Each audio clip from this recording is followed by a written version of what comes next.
6 months after the first human counteroffensive began, the Zephyrian coalition had been completely erased from existence. Their homeworld was a dead rock covered in radioactive glass. Their military bases were fields of twisted metal and ash. Their fleets were scattered debris floating in the darkness between stars. The purple-skinned aliens who had once terrorized dozens of species were either dead or hiding in the furthest reaches of unexplored space. But humanity was not finished. Admiral Carlos Martinez stood on the bridge of his flagship as it approached. The Outer Rim territories where intelligence reports suggested some Zephyrian survivors might be hiding. Carlos had been promoted to admiral after his success in hunting down fleeing coalition ships, but his new rank had not changed his mission. He was still tasked with finding and eliminating every Zephyrian in the galaxy. "Sir, we have detected energy signatures consistent with Zephyrian technology in the asteroid belt around the red giant star," reported his sensor officer. Carlos studied the tactical display showing the positions of what appeared to be several small ships trying to hide among the space rocks. The signatures were weak, suggesting that the ships were running on minimal power to avoid detection. It was exactly the kind of behavior he expected from desperate survivors. "Launch fighters," Carlos ordered. "I want every asteroid in that belt searched. If there are Zephyrians hiding there, I want them found." The fighter squadron spread out through the asteroid field using advanced sensors to scan for signs of alien life. Within an hour, they had located a small base built inside a hollowed-out asteroid. The base contained approximately 200 Zephyrian civilians who had fled their homeworld before the final bombardment. "Admiral, we have located the survivors," reported the squadron leader. "They appear to be non-combatants, mostly families with young offspring." Carlos felt no sympathy for the aliens hiding in the asteroid base. He remembered the recordings from New Haven Colony, where Zephyrian soldiers had murdered human families without mercy. These survivors were the same species that had laughed while committing genocide against innocent colonists. "Destroy the base," Carlos commanded. No survivors. The asteroid base was eliminated in a matter of minutes. Carlos watched the explosion through his ship's viewing window and felt satisfied that justice had been served. Every dead Zephyrian brought humanity one step closer to ensuring that the aliens could never again threaten human civilians. This scene was being repeated throughout the galaxy as human hunting parties tracked down the last remnants of coalition forces. No corner of space was safe for Zephyrian survivors. Human agents had infiltrated governments on dozens of worlds, gathering intelligence about aliens who might be hiding among other species. Dr. Lisa Carter had developed new detection methods that could identify Zephyrian DNA, even when the aliens tried to disguise themselves using surgical modification or genetic therapy. Any species that harbored coalition survivors would be identified and given a simple choice: hand over the Zephyrians or be treated as enemies of humanity. Most species chose to cooperate. The destruction of the Zephyrian coalition had demonstrated human military capabilities in ways that frightened governments throughout the galaxy. No one wanted to risk becoming the next target of human retaliation. The Galactic Council attempted to reconvene for the first time since the war began. Representatives from surviving species gathered on the neutral world of Centrex, hoping to establish some form of communication with Earth's government. The council chambers felt empty with so many missing delegations from worlds that had been destroyed or abandoned during the conflict. Ambassador Helen Ross returned to address the council, but she was no longer the same diplomat who had begged for help 6 months earlier.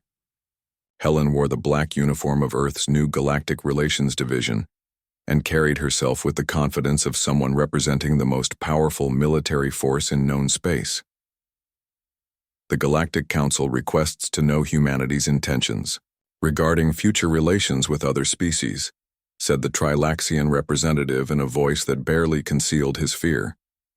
Helen looked around the chamber at aliens who had refused to help when humans were being slaughtered. She remembered their excuses and their suggestions that humanity should simply surrender to avoid further bloodshed. "Humanity's position is simple," Helen replied. "Any species that threatens human civilians will face complete annihilation. Any government that harbors enemies of humanity will be treated as hostile. The galaxy now operates under human protection or human domination, depending on how you choose to view the situation. The council members shifted uncomfortably in their seats. They had expected demands for reparations or territorial concessions, but Helen's words suggested something far more comprehensive. "Are you saying that humanity intends to rule the galaxy?" asked the Mendorian representative. Helen smiled, but there was no warmth in her expression. "We are saying that we will no longer tolerate threats to human safety. For centuries, this council allowed aggressive species like the Zephyrians to attack and enslave weaker civilizations. Your neutrality and inaction made you complicit in genocide." Helen activated a holographic display showing images from destroyed human colonies. The same horrific footage that had failed to move the council to action 6 months earlier. "You had your chance to create a galaxy based on justice and cooperation," Helen continued. "Instead, you allowed the strong to prey upon the weak as long as it did not affect your own interests. Now humanity will impose the order that you were unwilling to establish." President Kyle Williams was addressing the United Earth Assembly as reports came in from human forces throughout the galaxy. The hunt for Zephyrian survivors was proceeding ahead of schedule, and intelligence networks were providing detailed information about potential threats from other species. "Phase 1 of our Galactic Security Initiative is nearly complete," Kyle announced to the assembled representatives. "The Zephyrian coalition has been eliminated as a military threat, and our forces are establishing monitoring stations throughout formerly hostile territory." Kyle looked out at the faces of humanity's leaders. These people had authorized the transformation of their species from peaceful explorers to galactic enforcers in less than a year.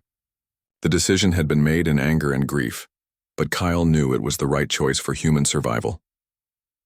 Phase 2 will involve the establishment of permanent human presence in key strategic locations throughout the galaxy. Any species that wishes to maintain peaceful relations with humanity will be protected from aggression by other civilizations. Any species that chooses to threaten human interests will face the same fate as the Zephyrians. Dr. Susan Blake was overseeing the construction of new monitoring stations that would keep watch over potentially hostile alien civilizations. These stations were equipped with sensors capable of detecting military buildups, weapons development, and any other activities that might pose a threat to human security. The technology was far more advanced than anything other species possessed. Human scientists had learned to combine their own innovative approach with captured alien knowledge, creating systems that surpassed the capabilities of civilizations that had been spacefaring for millennia. "The sensor network will be fully operational within 6 months, Susan reported to Admiral Morrison. "We will be able to monitor military activities in every major star system in the galaxy. Any species that begins developing weapons capable of threatening human worlds will be detected immediately." Morrison nodded approvingly. The monitoring network would ensure that humanity never again faced a surprise attack, like the one that had started this war. Any potential enemy would be identified and neutralized long before they could pose a real threat to human civilians. Commander Rick Stone was training the next generation of enhanced soldiers who would garrison the monitoring stations and patrol human territory. The enhancement process had been refined based on experience gained during the war against the Zephyrians. New soldiers were stronger, faster, and more capable than the first generation while retaining enough humanity to interact normally with civilian populations. "These soldiers will be the guardians of human space for generations to come," Rick explained to Admiral Morrison during an inspection of the training facility. "They are loyal to humanity above all else and will never hesitate to eliminate threats to our people." The enhanced soldiers stood at attention as their commanders reviewed their progress. Each one was a weapon designed specifically to protect human civilians from alien aggression. They felt no doubt about their mission and no mercy for enemies who threatened their species. Admiral Jake Morrison stood once again on the bridge of the EDS Vengeance, but now he was looking out at a very different galaxy than the one he had known a year earlier. His tactical displays showed human forces positioned throughout known space, maintaining watch over alien civilizations that no longer dared to challenge human authority.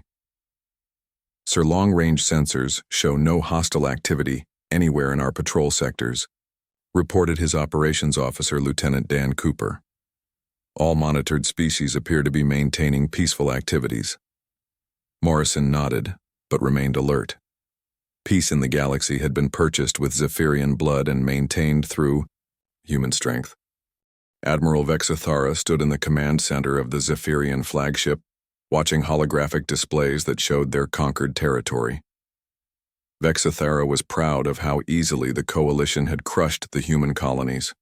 The purple-skinned commander had expected the primitive two-armed species to put up more resistance, but they had been even weaker than intelligence reports suggested. The humans had sent a few patrol ships to investigate the attacks, but these vessels had fled as soon as they detected Zephyrian forces. Some human colonies had tried to evacuate, but Zephyrian ships were faster and had intercepted most of the fleeing transports. The few humans who escaped had probably run back to their homeworld to beg their leaders for surrender. "Commander, we have reports of minor attacks on our supply convoys in Sectors 7 and 12, reported a junior officer with nervous gestures. Vexithara barely looked up from the strategic display. "Probably pirates trying to take advantage of the confusion. Send a patrol ship to investigate, but do not waste resources on such trivial matters." What Vexithara did not know was that the attacks were being carried out by Captain Tony Garcia and his infiltration teams. Tony's ships had been striking Zephyrian targets for 2 weeks using hit-and-run tactics that made it impossible for the aliens to predict where they would appear next. Tony's latest mission took him to a Zephyrian communication relay station that coordinated military movements across 3 star systems. The station was defended by automated weapons and a small garrison, but Tony's stealth ships approached undetected until they were close enough to launch their assault. The attack lasted less than 10 minutes.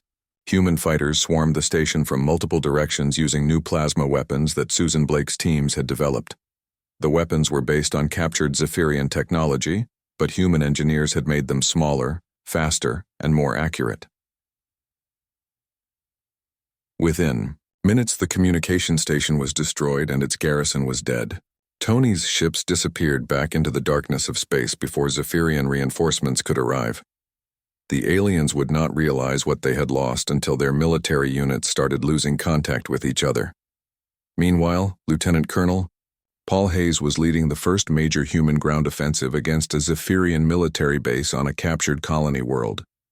Paul commanded a battalion of enhanced soldiers who had completed Rick Stone's experimental training program.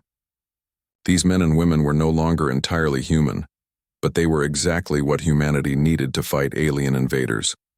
Paul's soldiers moved through the alien base like shadows of death. Their enhanced reflexes allowed them to dodge Zephyrian plasma, fire, while their improved strength let them carry heavy weapons that normal humans could not use. The neural implants in their brains were connected to their equipment so they could aim and fire their weapons with perfect accuracy, even in complete darkness. The Zephyrian defenders had never faced anything like the enhanced humans. They were used to fighting other alien species that moved slowly and followed predictable battle patterns. Paul's soldiers moved like deadly machines programmed for destruction. They showed no fear when faced with superior numbers and no mercy when they cornered their enemies. "Command, this is Hayes." Paul spoke into his communicator as his soldiers finished clearing the last building in the base. "Target secured. No human casualties. Enemy casualties total." The battle had taken 4 hours. An entire Zephyrian garrison of 300 soldiers had been eliminated by 60 enhanced humans. Paul's soldiers were already preparing charges to destroy the base completely before moving on to their next target. Dr. Lisa Carter had survived the attack on New Haven by hiding in her underground laboratory for 3 days, while Zephyrian soldiers searched for survivors above ground. When human rescue ships finally arrived, Lisa was traumatized but alive. Now she was working with Susan Blake's scientific teams to develop weapons specifically designed to kill Zephyrians. Lisa's knowledge of alien biology was being used to create biological agents that targeted Zephyrian physiology. The weapons were designed to be harmless to humans and other species, but deadly to any creature with purple skin and 4 arms.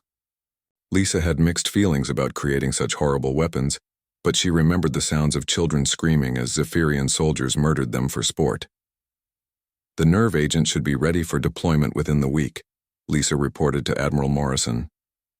It will spread through Zephyrian air filtration systems and cause complete nervous system failure within hours of exposure.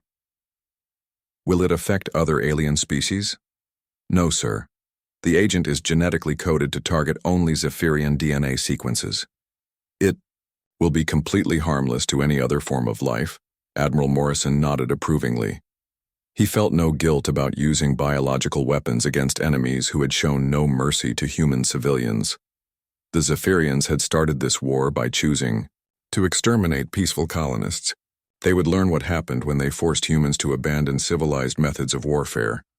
The Galactic Council was finally beginning to take notice of the conflict between humans and Zephyrians. Reports were reaching Council worlds about mysterious attacks on coalition forces and the complete destruction of several alien military installations. Some Council members were starting to worry that the conflict might spread to affect other species. Ambassador Helen Ross received a message asking her to attend an emergency session of the Galactic Council. Helen traveled to the Council homeworld, expecting to find aliens who were finally ready to help stop Zephyrian aggression. Instead, she found Council members who were more concerned about human military capabilities than about justice for murdered colonists. The reports we are receiving about human military actions are very disturbing, said the Trilaxian representative. Your species seems to be using methods of warfare that violate several galactic treaties. Helen looked around the council chamber at aliens who had refused to help when humans were being slaughtered. You had 3 months to act when the Zephyrians were committing genocide against human civilians. You chose to do nothing. Now you want to lecture us about treaty violations. We understand that you have suffered losses, the Mendorian representative said slowly. But responding to violence, with more violence, will only make the situation worse. Perhaps it is time for your species to consider negotiating a peaceful surrender. Helen stood up from her seat and walked to the center of the chamber, where she could address all the council members at once. Let me make something very clear to all of you. The time for negotiation ended when Zephyrian soldiers started murdering human children. You had your chance to prevent this war and you chose not to act. Helen activated a holographic display that showed images from the destroyed human colonies. The images were horrific. Burned buildings, melted vehicles, and blast craters where families had tried to hide from the alien attackers. This is what your neutrality accomplished, Helen said. 2 million dead humans because you were too afraid or too indifferent to stand up to Zephyrian aggression. Now you get to watch what happens when you corner a predator. The council members shifted uncomfortably in their seats as they looked at the images. Many had never seen such destruction before because their own species had surrendered to Zephyrian demands rather than fight back. What does your government intend to do? Asked the Trilaxian representative. Helen smiled, but there was no warmth in her expression. We intend to show the galaxy that humans are not the weak prey species that everyone believed us to be. The Zephyrians wanted to see what we were capable of when pushed to our limits. They are about to find out. Back in human space, Captain Carlos Martinez was leading hunter-killer squadrons that pursued fleeing Zephyrian ships across multiple star systems. Carlos was a veteran pilot who had learned his skills fighting pirates in the outer colonies. He understood how to track and destroy enemy vessels that were trying to escape or hide. Carlos's squadrons used new, faster-than-light communication systems to coordinate attacks across vast distances. When Zephyrian ships fled from one system, human forces would be waiting for them in the next system. It seemed to the aliens like humans were everywhere at once with unlimited ships and soldiers. The truth was that humanity was still vastly outnumbered by Zephyrian forces. But human commanders were using their limited resources more effectively than their enemies had expected. Every human ship and soldier was being used with maximum efficiency, while Zephyrian forces were spread out trying to defend too many targets at once. This is Martinez to all squadron leaders. Carlos spoke into his communicator as his ships prepared to intercept a Zephyrian convoy. Target confirmed as military transport carrying weapons to occupied colonies. Rules of engagement are weapons free, no survivors. The convoy consisted of 6 Zephyrian cargo ships escorted by 4 warships. Under normal circumstances, the escort would have been more than enough to protect the convoy from human patrol ships. But Carlos was not commanding normal. Patrol ships and his pilots were not following normal rules of engagement. Human fighters swarmed the convoy using new tactics that Mary Ellis had developed. Instead of attacking in formation, the fighters spread out and struck from every direction at once. The Zephyrian escorts could not coordinate their defensive fire when targets were coming from all sides. Within 20 minutes, the entire convoy was destroyed. The Zephyrian coalition was facing something they had never experienced in their long history of conquest. For the first time in centuries, an enemy was not only fighting back, but actually winning battles against their superior forces. Admiral Vex Thara stood in the war room of the Coalition High Command, surrounded by other military leaders who were trying to understand how primitive humans had managed to destroy over 100 Zephyrian installations in just 2 months. "The humans are using biological weapons that specifically target our species," reported General Kexamora, while displaying footage from a recent attack. "Our garrison on Theta 7 died within hours of exposure. Every soldier, every officer, every support worker.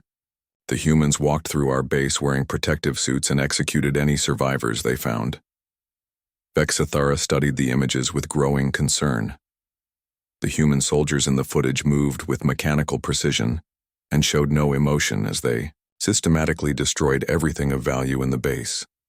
These were not the same frightened colonists that Zephyrian forces had easily slaughtered months earlier. "How many worlds have we lost to human counterattacks?" Vexathara asked. 17 confirmed. "Another 8 have gone silent, and we assume they have fallen as well. Intelligence estimates suggest humans have killed over 50,000 of our soldiers, the bow." Numbers were staggering. In their initial assault on human colonies, the coalition had lost fewer than 1,000 soldiers while killing over 2 million humans. Now the ratio was reversing and Zephyrian casualties were mounting rapidly, while human losses remained surprisingly low. "We need to rally other species to our cause," Vexathera decided. "The humans represent a threat to all galactic civilization. Surely other species will understand that we must work together to stop them." Coalition diplomats began contacting governments throughout the galaxy, asking for military support against the human threat. They broadcast footage of human soldiers using biological weapons and destroying prisoner camps. They showed images of Zephyrian cities burning under human orbital bombardment. The response was not what they expected. Species after species declined to intervene in the conflict. The Trilaxians sealed their borders and declared neutrality. The Mendorians retreated to their core systems and refused to communicate with coalition representatives. Even traditional Zephyrian allies began distancing themselves from the coalition cause. The truth was that most galactic species secretly hoped the humans would succeed in destroying the Zephyrian coalition. For centuries, the purple-skinned aliens had bullied and conquered weaker species while the Galactic Council did nothing to stop them. Now someone was finally fighting back with the strength to win, and other species wanted to see how the conflict would end. Major Kelly White led the assault force that was approaching Zephyr Prime, the homeworld of the coalition and center of their military power. Kelly commanded the largest human fleet ever assembled, including dozens of new warships equipped with the most advanced weapons that human science could produce. Kelly had lost her entire family when the Zephyrians attacked New Haven Colony. Her husband and 2 young children had been among the first casualties of the alien invasion. Since then, Kelly had dedicated herself completely to the destruction of every Zephyrian in the galaxy. The enhancement process had removed most of her human emotions, but her desire for vengeance remained as strong as ever. "Target acquisition complete," reported the weapons officer aboard Kelly's flagship. "We have clear targeting solutions on all orbital defense platforms." Kelly looked at the holographic display showing Zephyr Prime surrounded by massive defense stations that protected the planet from invasion. Each station carried enough firepower to destroy entire fleets, but Kelly's ships were equipped with weapons that the defenders had never seen before. "Fire all weapons," Kelly ordered. The human fleet unleashed a coordinated barrage that lit up space around Zephyr Prime. Directed energy. Beams cut through Zephyrian shields like they were made of paper. Kinetic projectiles moving at significant fractions of light speed smashed into defense platforms and turned them into expanding clouds of superheated gas. The orbital battle lasted 6 hours. When it was over, every Zephyrian defense installation around their homeworld had been destroyed. The planet lay defenseless before the human fleet like a purple jewel, waiting to be claimed by its conquerors. "Launch the ground assault," Kelly commanded. Thousands of enhanced human soldiers descended toward Zephyr Prime in heavily armored dropships. These soldiers had been trained specifically for urban combat on alien worlds and carried weapons designed to kill Zephyrians as efficiently as possible. They felt no fear as they approached the most heavily defended planet in Coalition space. The Zephyrian government sent desperate messages to the approaching human forces. They offered complete surrender and promised to withdraw from all human territory. They begged for mercy and claimed they had been misled by extremist military commanders who no longer spoke for their people. General Amy Jackson received these surrender offers aboard the command ship orbiting Zephyr Prime. Amy had spent months planning this assault and had no intention of stopping now. She activated the communication system to respond to the Zephyrian pleas. "Surrender was an option 3 months ago when you attacked our colonies," Amy said. That time has passed. Dr. Susan Blake watched from the bridge of her research vessel as the weapons platform she had designed moved into position around Zephyr Prime. Each platform was the size of a small moon and carried directed energy weapons that drew power from artificial singularities. The weapons were capable of sterilizing entire continents in a matter of hours. Susan felt no guilt about what was going to happen. She remembered the recordings from New Haven Colony where Zephyrian soldiers had laughed while murdering human children. She remembered the broadcasts where coalition leaders had called humans weak and primitive while demanding their surrender. "All platforms report ready status," Susan announced to Admiral Morrison, who was coordinating the orbital assault. "We can begin surface bombardment on your command." Morrison looked at the planet below where millions of Zephyrians lived in cities that had never been threatened by enemy attack. For 1,000 years, Zephyr Prime had been the center of a military empire that conquered and enslaved other species. Now it was about to learn what those other species had suffered. "Begin bombardment," Morrison ordered. "Target all military installations first, then industrial centers, then government buildings. Leave residential areas for last beams of coherent energy." Began striking the surface of Zephyr Prime. Each beam carried more destructive power than the largest nuclear weapons that humans had ever built. Military bases vanished in flashes of light that could be seen from orbit. Industrial complexes melted into pools of superheated metal. Government buildings collapsed into dust as the directed energy weapons systematically dismantled Zephyrian civilization. Captain Rick Stone led his enhanced soldiers through the ruins of the Zephyrian capital city, searching for the underground bunkers where coalition leaders were hiding. Rick's soldiers moved through the destroyed streets like hunting animals tracking their prey. Their enhanced senses could detect Zephyrian life signs through meters of rubble and concrete. "We have located the primary command bunker," Rick reported to Orbital Command. "Estimated 50 high-value targets, including most of the coalition leadership." "Rules of engagement," came the response from General Jackson. "No prisoners," Rick replied. "We finished this today." Rick's soldiers used plasma charges to blast through the reinforced doors of the bunker complex. Inside, they found dozens of Zephyrian military and political leaders who had been directing the war against humanity. These aliens had ordered the destruction of human colonies and the enslavement of human civilians. The enhanced soldiers moved through the bunker, methodically eliminating every Zephyrian they found. The aliens begged for mercy and tried to surrender, but Rick's soldiers had been programmed to show the same mercy that Zephyrians had shown to human children. Within hours, the coalition government ceased to exist. Every major leader had been killed, and every important military installation had been destroyed. Zephyrian forces throughout the galaxy found themselves cut off from Central Command with no orders and no hope of reinforcement. But the human assault did not stop there. Dr. Lisa Carter had developed a final surprise for any Zephyrians who thought they could escape justice by fleeing to distant worlds. Lisa's biological weapons had been modified to remain dormant in Zephyrian DNA for weeks or months before activating. Any coalition survivor who had been exposed to the weapons would carry them to whatever world they fled to. "The genetic time bombs are already spreading through their population," Lisa reported. "Any Zephyrian who was on their homeworld during the attack will eventually die even if they manage to escape. The weapon is designed to activate randomly over the next year, making it impossible for them to know who was infected. Admiral Morrison nodded approvingly. The biological weapons ensured that no Zephyrian leader could escape to rebuild their military elsewhere. Any survivor who tried to rally resistance would eventually succumb to the delayed action toxins in their system. President Kyle Williams addressed the human fleet from Earth as the bombardment of Zephyr Prime continued. President Kyle Williams stood before the United Earth Assembly in the Great Hall, where representatives from every nation and colony gathered to make decisions for all of humanity. The hall was completely silent as Kyle prepared to speak. Every person in the room knew that the words he was about to say would change everything for their species. Kyle had been a peaceful man his entire life. He had spent years working to bring different human cultures together, and had always believed that problems could be solved through talking rather than fighting.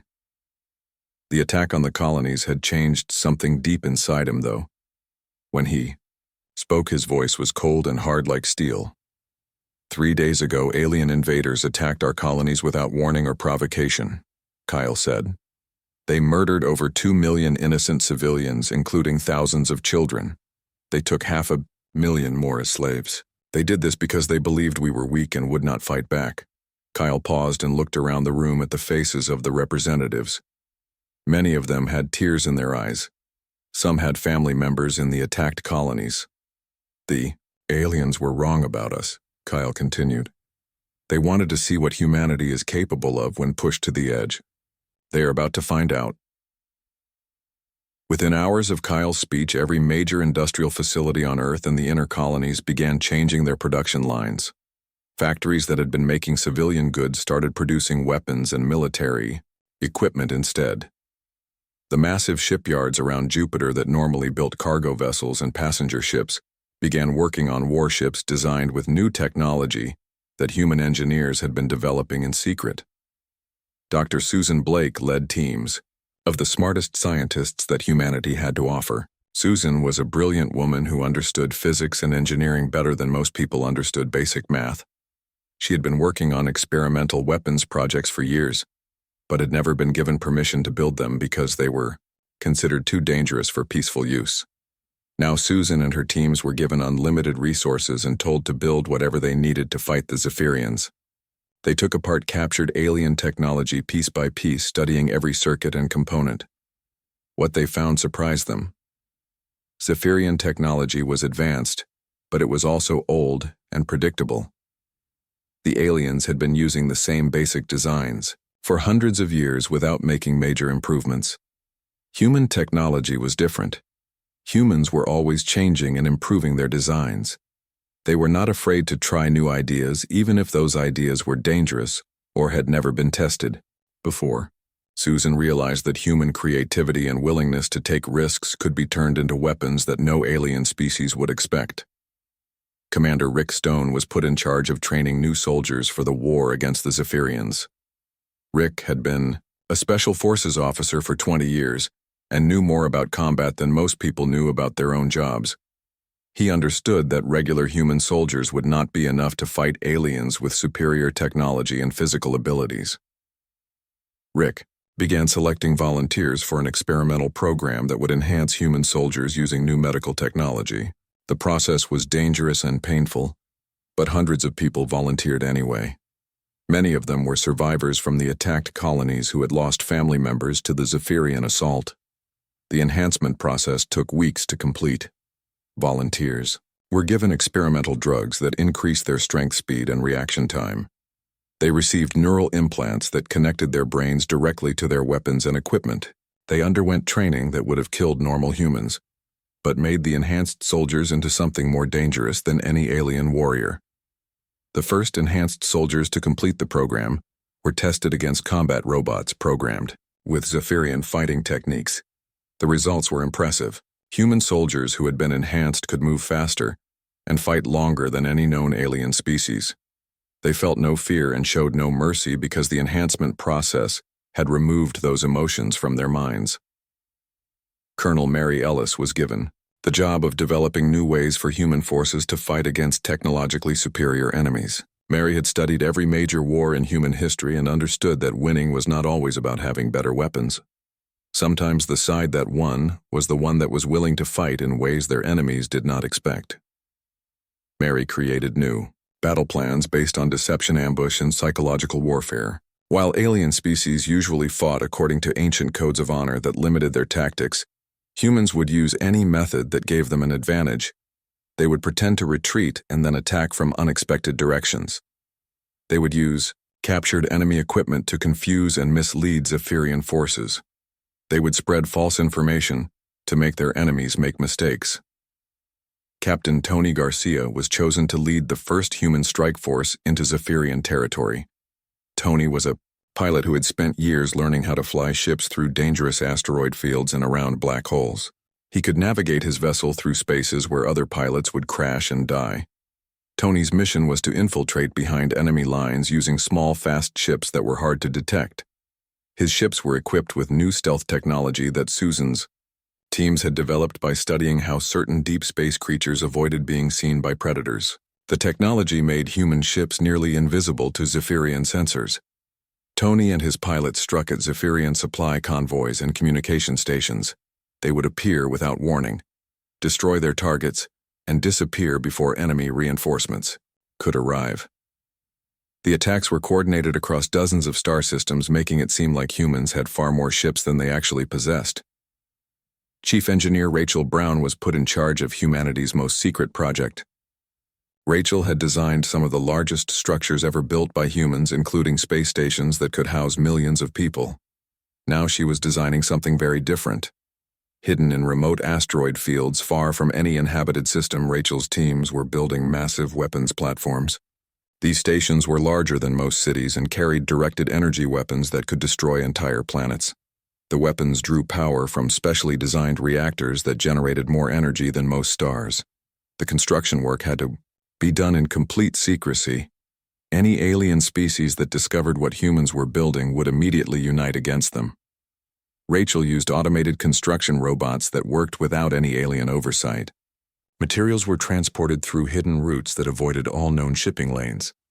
While the weapons platforms were being built, human intelligence agents were gathering information about Zephyrian worlds and military installations. These agents used new identity technology that allowed humans to appear as members of other alien species.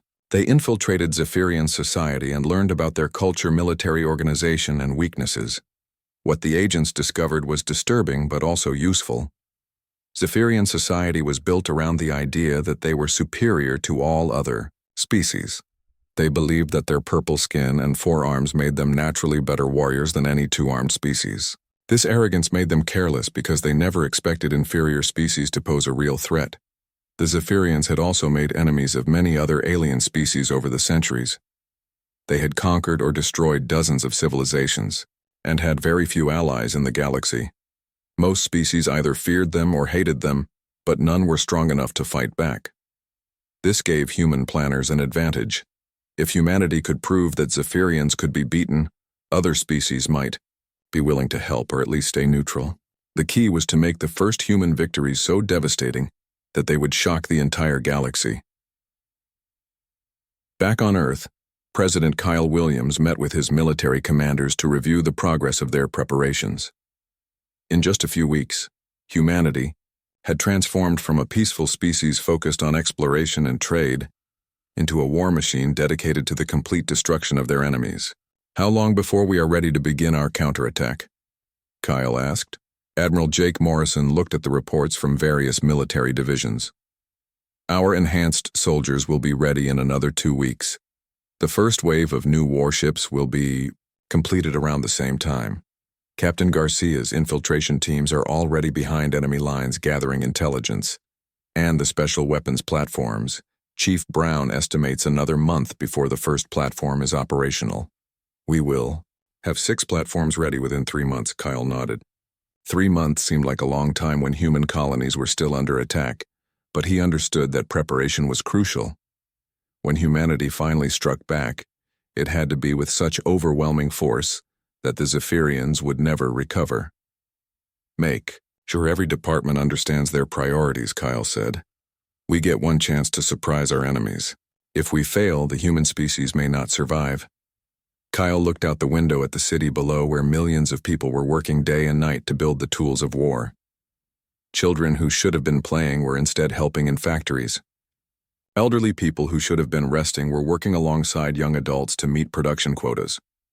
The entire human species had united with a single purpose for the first time in their history. They were going to show the galaxy what happened when someone threatened their families. Admiral Jake Morrison stood on the bridge of the EDS Vengeance watching the stars through the massive viewing window. His hands were clasped behind his back and his face showed no emotion, but his eyes burned with something dark and dangerous.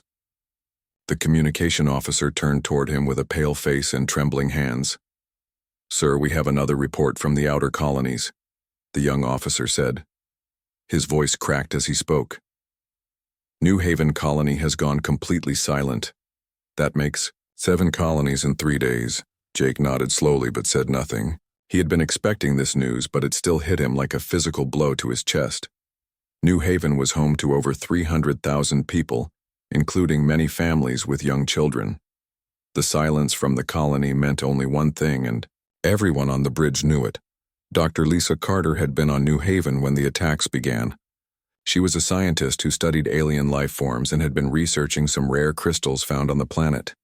Lisa was known throughout the Earth Defense Fleet as one of the smartest people they had ever met. She could speak 12 different alien languages and understood their cultures better than most humans understood their own neighbors. The last message from Lisa had come 18 hours ago. Her voice was filled with terror as she described ships appearing in the sky above the colony. The ships were sleek and purple with strange markings along their sides. The aliens that came out of those ships were tall and thin with purple skin and 4 arms. They moved with deadly grace and carried weapons that fired bright green energy, blasts. "They are killing everyone," Lisa had whispered into her communicator while hiding in her laboratory. "Men, women, children, it does not matter to them. They are laughing as they do it. Oh God, they are laughing." The transmission had ended with sounds of explosions and screaming. Captain Ben Rodriguez had been leading a patrol fleet in the nearby star system when the distress calls started coming in. Ben was a good man and a skilled officer who had served with Jake for over 15 years. He had pushed his ships to their maximum speed, trying to reach the colonies in time to help. But space was vast, and even their fastest ships needed days to cross between star systems. When Ben finally arrived at the first attacked colony, he found nothing but ash and melted metal where buildings once stood. The ground was scarred with blast marks and covered with the remains of what had once been a thriving human settlement. There were no survivors and no bodies because the aliens had been thorough in their destruction. The aliens had left behind something else, though. They had planted transmission devices that broadcast a message across all frequencies. The message was in perfect English, which meant they had studied humans before attacking. "We are the Zephyrian Coalition," the message said in a cold, mechanical voice. "Your species is weak and primitive. Your colonies now belong to us. Your people will serve us as slaves or they will die. We have studied you for many months and know you lack the strength to resist us. Submit now, and some of you may be allowed to live."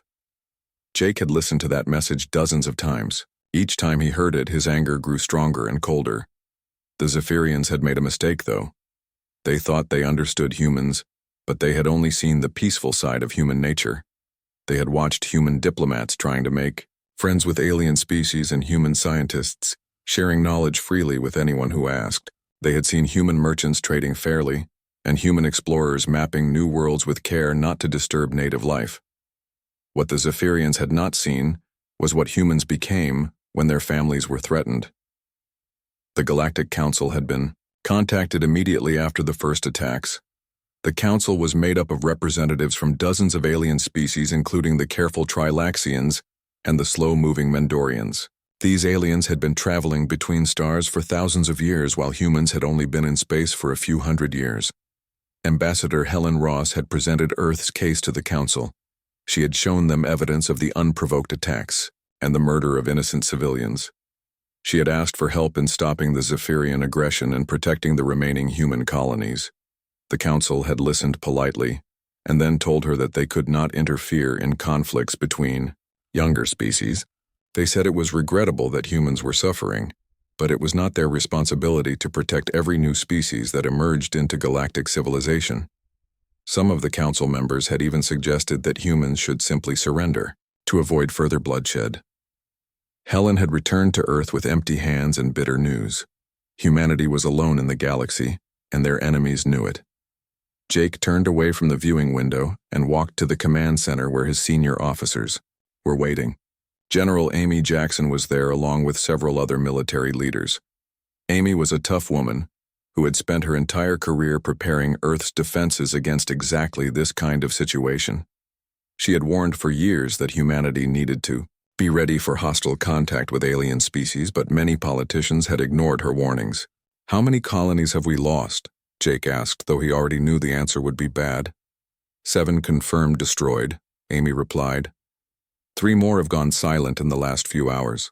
We estimate over 2 million civilians are dead, and another 500,000 have been taken as prisoners. Jake closed his eyes for a moment. 2 million people. Men, women, children, families who had traveled to distant worlds hoping to build new lives among the stars. All of them gone because aliens thought humans were weak and easy targets. "What do we know about Zephyrian military capabilities?" Jake asked. Amy activated a holographic display that showed various alien ship designs and weapon systems. "They have superior energy weapons and faster ships than most of our fleet. Their technology is probably 200 years ahead of ours in most areas. Intelligence estimates they have at least 500 warships in the region. And how many ships do we have that can match them in combat? Maybe 50 if we push our newest vessels beyond safe operating limits." The numbers were not good. In a straight fight, humanity would lose badly, and the Zephyrians knew it. That was why they had been so bold in their attacks and so confident in their demands for surrender. Jake looked around the room at the faces of his officers. These were good people who had dedicated their lives to protecting Earth and its colonies. They deserved better than to watch helplessly while their own species was slaughtered by alien invaders who thought humans were nothing more than primitive animals. "Send a message to all fleet commanders," Jake said. "Full mobilization of all military forces. Every ship, every soldier, every weapon we have. Also contact the industrial worlds and tell them to begin immediate conversion to war production." "Sir," Amy said carefully, "even with full mobilization, we cannot match Zephyrian military strength. A direct assault would be suicide." Jake smiled, but there was no warmth in it. "Who said anything about a direct assault? The Zephyrians think they know what humans are capable of when pushed to our limits. They studied our diplomats and scientists and merchants. They think we are weak because we prefer peace to war." Jake walked back to the viewing window and stared out at the stars where human colonies were burning and human families were dying. "They are about to learn what humans are really like when someone threatens our children,"